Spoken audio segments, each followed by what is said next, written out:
বললেন ওয়াসসাবিহাতি সাবহা, আল্লাহ বললেন কসম সেই সকল ফেরেশতাদের যারা দ্রুততার সাথে সন্তরণ করে। ফেরেশতারা কিন্তু আমার আর আপনার মতো ধীর গতিতে চলাফেরা করে না।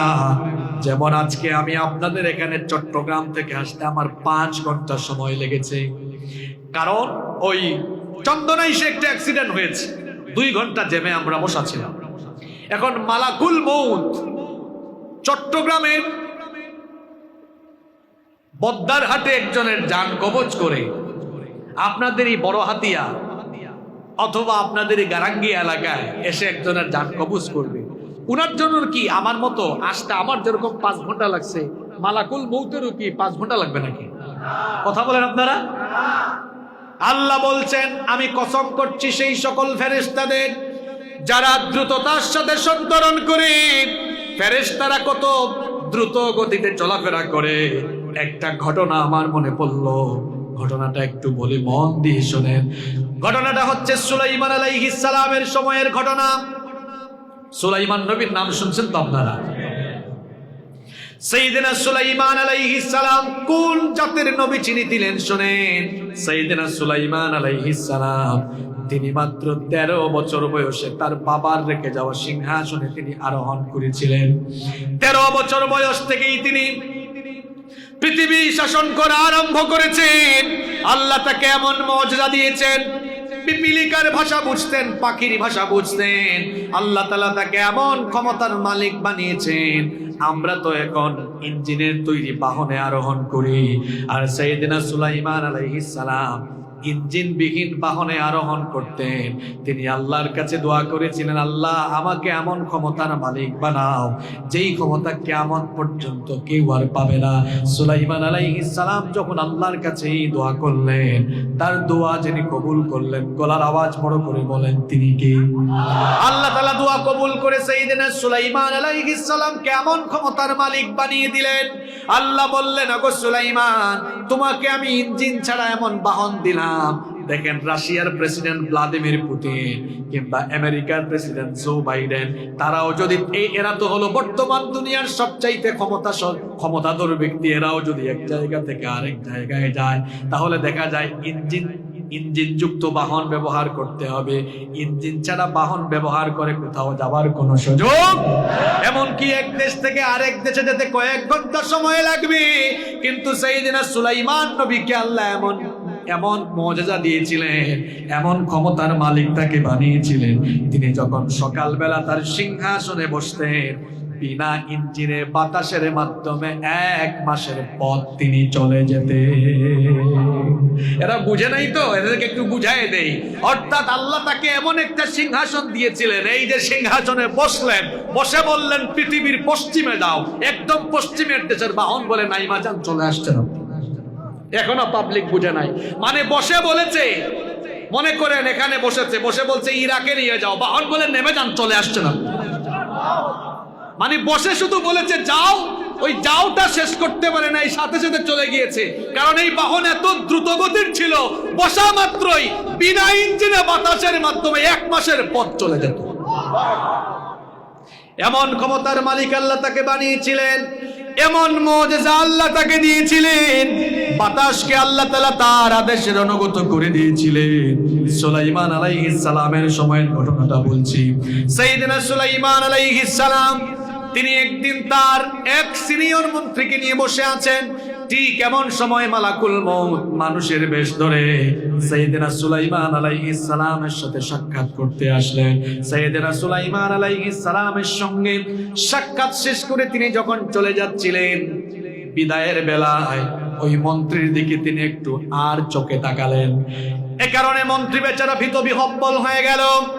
মন্ত্রী তখন সুলাইমান আলাইহিস সালামকে জিজ্ঞেস করলো, ওগো আল্লাহর নবী সুলাইমান, কিছুক্ষণ আগে আপনার কাছে যিনি এসেছিলেন তাকে তো চিনলাম না, কখনোই তাকে আমি দেখি নাই। সাইয়েদনা সুলাইমান আলাইহিস সালাম বললেন, কেমনে দেখবা, ইনি তো আমাদের এলাকার কেউ নন, আর উনি সাধারণ কোনো মানুষও নন। মানুষের বেশ ধরে মালাকুল মউত আমার কাছে এসেছিলেন, এই কথা শোনা মাত্রই মন্ত্রী বেচারা আরো বেশি ভয় পেয়ে গেল। সে তখন বলল, এজন্যই তো তিনি বিদায় বেলায় আমার দিকে এমন অবাক চাহনিতে তাকিয়েছেন, আমার কলিজা পর্যন্ত কেঁপে উঠেছে। ওগো আল্লাহর নবী সুলাইমান, ওনাকে যদি আবার কোনো মজলিসে আমি দেখে ফেলি, তাহলে আমি হয়তো একেবারে অস্থির হয়ে যাব, ঠিক থাকতে পারবো না, পেরেশান হয়ে যেতে পারি। আল্লাহ তো আপনাকে মুআজিজা দিয়েছেন, বাতাসও আপনার হুকুমের অধীন করে দিয়েছেন, সুতরাং আপনি বাতাসকে হুকুম করেন, বাতাস যেন আমাকে এখান থেকে নিয়ে হিন্দুস্তানের কোন দূরবর্তী জায়গায় রেখে আসে। সাইয়েদনা সুলাইমান আলাইহিস সালাম বাতাসকে হুকুম করলেন, বাতাস সাইয়েদনা সুলাইমান আলাইহিস সালামের হুকুম মতো ওই মন্ত্রীকে নিয়ে হিন্দুস্তানের দূরবর্তী একটা জায়গায় রেখে আসলো। পরের দিন মালাকুল মউত সুলাইমান আলাইহিস সালামের কাছে যখন এসেছিলেন, সুলাইমান আলাইহিস সালাম প্রশ্ন করেছিলেন, কি ব্যাপার মালাকুল মউত, গতকাল তুমি চলে যাওয়ার সময় আমার মন্ত্রীর দিকে কেমন করে তাকিয়েছিলে? আমার মন্ত্রী বেচারা এত বেশি ভয় পেয়েছিল কেন? তখন মালাকুল মউত বললেন, ওগো আল্লাহর নবী সুলাইমান, আমি আপনার সাথে সাক্ষাৎ শেষ করে যখন চলে যাচ্ছিলাম, আল্লাহ প্রদত্ত শিডিউল ছিল আমি যেন আপনার সাথে সাক্ষাৎ সম্পন্ন করে হিন্দুস্তানের একটা জায়গায় গিয়ে এই লোকটার জান আমি কবজ করি। যাওয়ার সময় যখন আপনার মজলিসে তাকে আমি দেখলাম, আমি অবাক নয়নে তাকালাম। কারণ হলো আমি তো মালাকুল মউত, মৃত্যুর ফেরেশতা। পৃথিবীর পূর্ব থেকে পশ্চিমে, উত্তর থেকে দক্ষিণে যাওয়ার জন্য আমার এক মুহূর্ত সময় লাগে না।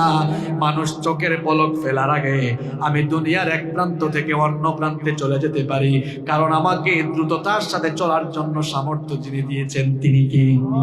তিনি বললেন, আমি না হয়ে যেতে পারবো, কিন্তু আপনার এই মন্ত্রী বেচারা যার জান আমি কিছুক্ষণ পরেই দূরের একটা জায়গা হিন্দুস্তান থেকে কবজ করব, আমি মনে মনে চিন্তা করলাম ওই লোকটার জান তো আমি কিছুক্ষণ পরেই কবজ করব। সে যদি আপনার এখানে অবস্থান করে, তো আমি মরণের টাইমে, মরণের জায়গায় তাকে পাবো কেমনে? এই জন্য অবাক হয়ে বিস্ময়ে আমি তার দিকে একটু তাকিয়েছিলাম। কিন্তু আমি আরো বেশি অবাক হলাম আমি যখন আল্লাহর আদেশ পালনের জন্য কিছুক্ষণের মধ্যে হিন্দুস্তানে গেলাম, গিয়ে দেখলাম লোকটা আমার আগে ওই জায়গায় হাজির। আল্লাহর নবী সুলাইমান আলাইহিস সালাম পুরা ঘটনাটা শোনায় বললেন, ওগো মালাকুল মউত, আমার মন্ত্রী বেচারা তোমার হাত থেকে বাঁচার জন্য বাতাসের মাধ্যমে দ্রুত বেগে হিন্দুস্তান পর্যন্ত চলে গিয়েছিল, কিন্তু হিন্দুস্তান পর্যন্ত গিয়েও তো কোনো লাভ হলো না, মরণের হাত থেকে রেহাই পাওয়া গেল না। Keep in your mind, no one can escape from death. মৃত্যু থেকে পালায়া কেউ বাঁচতে পারবে? সে যেই হোক, তার কাছে মৃত্যু আসবেই আসবে। মামলা হলে পুলিশ অ্যারেস্ট করতে আসলে বাড়ির পিছনের দরজা দিয়া পালায়া বাঁচা যায়, মালাকুল মউত চলে আসলে পালায়া বাঁচতে পারবে না, একটা থাপ্পড় দিয়া কবরে পাঠায় দিবে। আল্লাহ বলছেন ফেরেশতাদেরকে আমি চলার জন্য এরকম দ্রুততা দিয়েছি। আল্লাহ সেই সকল ফেরেশতাদের কসম করে বললেন, ওয়াসসাবিহাতি সাবহা, কসম সেই সকল ফেরেশতাদের যারা দ্রুততার সাথে সন্তরণ করে। এরপরের আয়াতে আল্লাহ বললেন ফাসসাবিকাতি সাবকা, কসম সেই সকল ফেরেশতাদের যারা দ্রুততায় একজন আরেকজনকে ছাড়িয়ে যাওয়ার জন্য কম্পিটিশন করে। সহিহ হাদিস দ্বারা প্রমাণিত, যখন মানুষের রূহ কবজ সম্পন্ন হয়ে যায়, রূহ তখন কবজ করে নিয়ে যাওয়ার সময় ফেরেশতারা পরস্পর প্রতিযোগিতা করে। সেই সকল ফেরেশতাদের কসম আল্লাহ করলেন, আল্লাহ বললেন ফাসসাবিকাতি সাবকা, অতঃপর যারা দ্রুততায় একজন আর একজনকে ছাড়িয়ে যায়। এরপরে 5 নম্বর আয়াতে আল্লাহ বললেন ফাল মুদাব্বিরাতি আমরা, আল্লাহ বললেন সেই সকল ফেরেশতারা যারা আল্লাহর কার্যনির্বাহী ফেরেশতারা, যার হুকুম মানতে বাধ্য, গলার আওয়াজ বড় করে বলেন তিনি কে?